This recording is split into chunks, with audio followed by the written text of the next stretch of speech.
बिस्मिल्लाहिर्रहमानिर्रहीम। अस्सलाम वालेकुम नाज़रीन, आप रमज़ान के रंग, रमज़ान की खुसूसी नशरियात देख रहे हैं और मैं हूँ आपके साथ मोहम्मद रिजवान सरवर और मैं हूँ रुखमा इरफान मलिक। आज 23वां रोज़ा आखिरी अशरा में इस उम्मीद के साथ आप सबको आज की इस खुसूसी इफ्तार ट्रांसमिशन में खुशामदीद कहती हूँ कि आप सब लोग बिल्कुल खैरियत से होंगे। और हमारे पास बहुत कम दिन बाकी रह गए हैं। हर गुजरते दिन के साथ माह मुबारक जो है रमज़ानुल मुबारक हमसे दूर होता चला जा रहा है। सो हमारा फ़र्ज़ ये बनता है कि ज़्यादा से ज़्यादा जो थोड़े दिन अब बाकी रह गए हैं रमज़ानुल मुबारक का भरपूर तरीके से इस अपॉर्चुनिटी का फ़ायदा उठाएँ और रहमतें भी समेटें, अपनी बख्शिशें भी करवाएं, गुनाहों से बख्शिश करवाएं और इसके साथ साथ जो भी हमारी मुराद है उसको भी मांगे। क्योंकि ये कहा जाता है कि जो शख्स रमज़ानुल मुबारक में अल्लाह करीम का ज़िक्र करता है वो कभी भी बेमुराद नहीं रहता, उसे हमेशा बख्श दिया जाता है। और इसी तरह जो कोई अपनी हाजत मांगता है, जो कोई दुआ मांगता है, उसको भी कभी बेमुराद नहीं रखा जाता। सो लिहाजा यही एक खुसूसी मैसेज था कि हमारे पास दिन बहुत थोड़े रह गए हैं। अभी हम आज की अपनी नशरियात का बाकायदा तौर पर आगाज़ करते हैं। नाज़रीन, चूँकि आज का हमारा टॉपिक तोहम परस्ती के हवाले से हम बात कर रहे हैं, हमें प्रोग्राम में मजहबी स्कॉलर हसन महमूद जमाती साहब ने ज्वाइन किया है। हसन साहब, कैसे हैं आप? खैर ऑफिस से हैं? जी अल्हम्दुलिल्लाह, बहुत शुक्रिया आपका। क्या कहेंगे, ये जो हमारा मुआशरा जकड़ चुका है ये तोहम परस्ती में, इसकी असल हकीकत क्या है? बिस्मिल्लाहिर्रहमानिर्रहीम। अल्लाहुम्मा सल्लि अला सय्यिदिना व मौलाना मुहम्मद व अला आलिहि वसहबिहि बारिक वसल्लम। रिज़वान भाई, ये हमारी बदकिस्मती है कि हम आज के इस दौर के अंदर देखते हैं, हालांकि आज के इस जदीद दौर के अंदर जब साइंस इतनी तरक्की कर चुकी है और चीज़ों को हम अक़ली तौर पर साइंटिफिकली जब देखते हैं तो आज के इस दौर में तो बिलखुसूस इन चीज़ों का जवाज़ नहीं रहता। मैं यहाँ पे सूरह निसा की एक आयत मुबारक जो है उसकी तिलावत करना चाहूँगा कि अल्लाह रब्बुल इज़्ज़त ने कुरान मजीद में इरशाद फरमाया कि मा असाबका मिन हसनतिन फमिन अल्लाह, कि जो भी नेकी है वो अल्लाह की तरफ से है। बिल्कुल ठीक। व मा असाबका मिन सय्यतिन फमिन नफ्सिक, और जो कोई बुराई है वो हमारे अपने नफ्स की हुई है। तो ये बड़ी वाज़ेह चीज़ है, कैटेगोरिकली हमें इससे पता चल जाता है कि ये जो तोहम परस्ती है, वहम रखना कि बिल्ली के रास्ता काटने से कुछ हो जाता है, या कुछ फिगर्स हैं उनकी वजह से कुछ हो जाता है, या तारों का फाल निकाला जाता है, या सूरज ग्रहण लगने से, चांद ग्रहण लगने से, या इस तरह के और बहुत सी चीज़ें जो हमारी सोसाइटी का हिस्सा बन चुकी हैं। ये ज़हन में रखिए कि ये इन चीज़ों का ताल्लुक दौरे जहलियत के साथ है। ये इस्लाम की आमद से पहले जब मुआशरे के अंदर बुत परस्ती थी, जब लोग इल्म से दूर थे, जहालत थी बहुत ज़्यादा, तब वो लोग इन चीज़ों पर ध्यान दिया करते थे। तो जहाँ पर कुरान मजीद के अंदर अल्लाह रब्बुल इज़्ज़त ने जुए को हराम कहा, शराब को हराम करार दिया, उसी आयत मुबारका के अंदर ये फाल निकालने को, तीरों के ज़रिए फाल निकाले जाते थे, इसको अल्लाह रब्बुल इज़्ज़त ने मना फरमाया कैटेगोरिकली और इसको हराम करार दिया इस्लाम ने।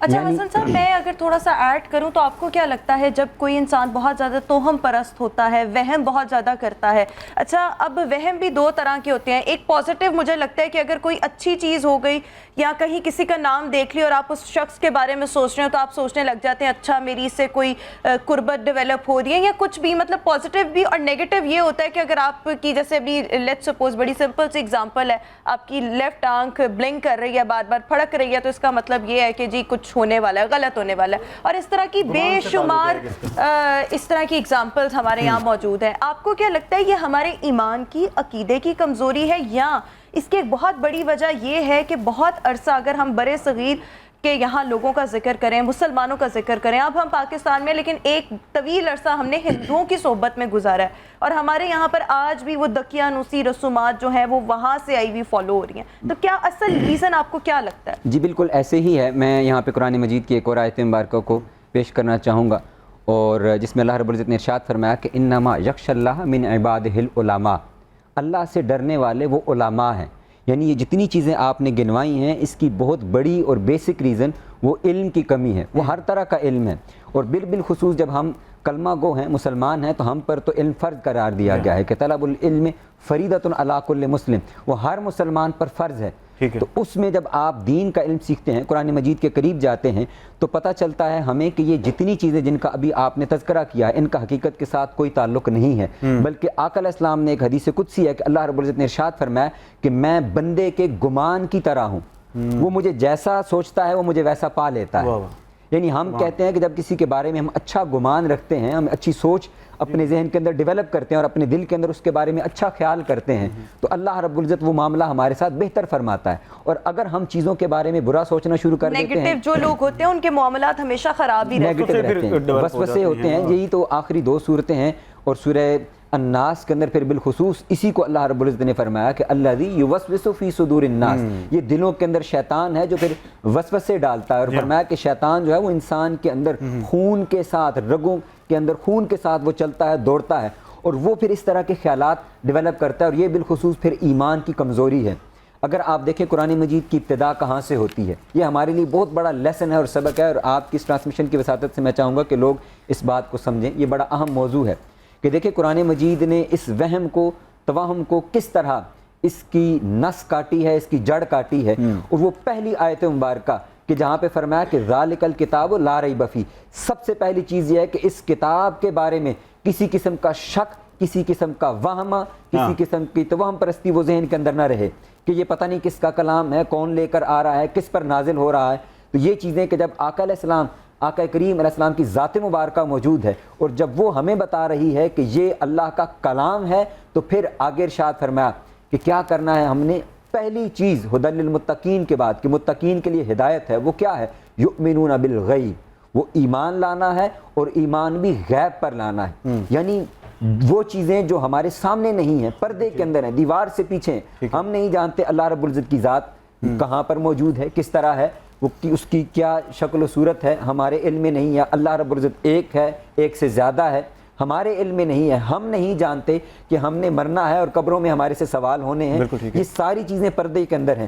تو ہمیں جس ہستی نے بتایا اس ذات کا نام محمد مصطفیٰ صلی اللہ علیہ وسلم ہے. تو یہ یؤمنون بالغیب کا تقاضا ہے کہ ہم نے آقا علیہ السلام کی تعلیمات، آقا علیہ السلام کے اقوال، آقا علیہ السلام کی سنت مبارکہ اور پھر قرآن آ جانے کے بعد ہمارے پاس کوئی دوسری چیز نہیں ہے کہ جس کو ہم اپنائیں.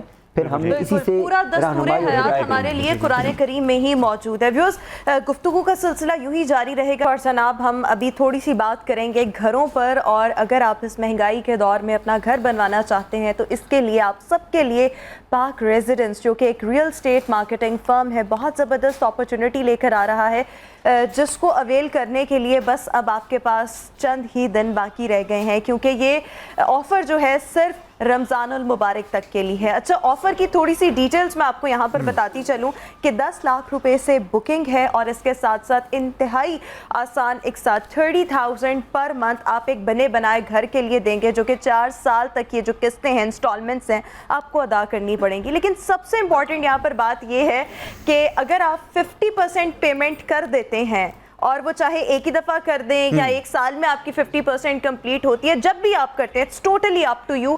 بٹ ہوگا کیا کہ 50% پیمنٹ کے بعد آپ کو پوزیشن مل جائے گا، آپ کو اس بنے بنائے گھر کی چابیاں مل جائیں گی.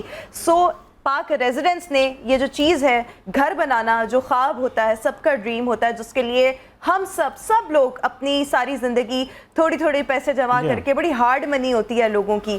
سو بڑی زبردست اپرچونٹی پاک ریزیڈنس جو ہے. بالکل روما، ہم پچھلے کچھ ایپیسوڈز میں یہ ڈسکس بھی کرتے ہوئے آئے کہ یکمشت ادائیگی بہت مشکل ہو جاتی ہے بہت سے لوگوں کے لیے، اور ہم نے یہ بھی دیکھنا ہے کہ پراپرٹی کی پرائسز آگے بہت بڑھنے جا رہی ہیں. چونکہ ملک میں جو حالات ہیں، انفلیشن کا دور ہے، تو ابھی جو گھر آفر کیے جا رہے ہیں اس کی پرائس پہ ہم نے لاسٹ ٹائم کوٹ کی کہ صرف 65 لاکھ، صرف 65 لاکھ اس کی ٹوٹل پرائس ہے. 3 مرلہ گھر کی 10 لاکھ سے بکنگ ہے، اور ماہانہ قسط صرف 30,000 روپے. لاہور کی 5 مختلف جگہیں ہیں، لاہور 5 مختلف لوکیشنز پر بالکل ٹھیک یہ آفر آپ کو دی جا رہی ہے.